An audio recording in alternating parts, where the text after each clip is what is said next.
દર્શક મિત્રો, આપ જોઈ રહ્યા છો ગુજરાતની એક એવી ચેનલ કે જે તમારા શહેરના પળે પળના સમાચારો તમારા સુધી પહોંચાડે છે. સ્વાગત છે આપનું A1 અભિક્રાઇમ ન્યૂઝમાં.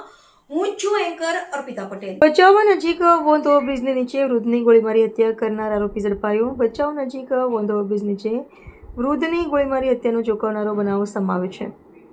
ઘટનાની જાણ થતાં જ ભચાઉ પીઆઈ ડીડી ઝાલા સહિતનો પોલીસ કાફલો તાત્કાલિક ઘટના સ્થળે દોડી ગયો હતો. મૃતકની ઓળખ હરગોવિંદભાઈ સાધુ ઉંમર અંદાજે 73 વર્ષ તરીકે થઈ છે. પ્રાથમિક તપાસ મુજબ મુકેશ સાધુ નામના યુવકને ગોળી મારી તેમની હત્યા કરી હોવાનું સામે આવ્યું છે. સ્થળ પરથી પોલીસે એક રાઉન્ડનું ખાલી ખોખું કબજે કર્યું છે, તેમજ તલવારનું ખાલી મેન પણ મળી આવ્યું છે.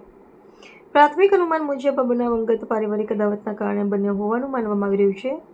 બનાવને પગલે પોલીસ દ્વારા અલગ અલગ ટીમો બનાવી આરોપીની શોધખોળ હાથ ધરવામાં આવી હતી. ભચાઉ નાયબ પોલીસ અધિક્ષક સાગર સાંભળાને પીઆઈ ડીડી ઝાલાના માર્ગદર્શન હેઠળ પોલીસે ઝડપી કાર્યવાહી કરી આરોપી મુકેશ સાધુને પકડી પાડ્યો છે. વધુ તપાસ ચાલી રહી છે. રિપોર્ટર ભરત ઠાકોર, કચ્છ.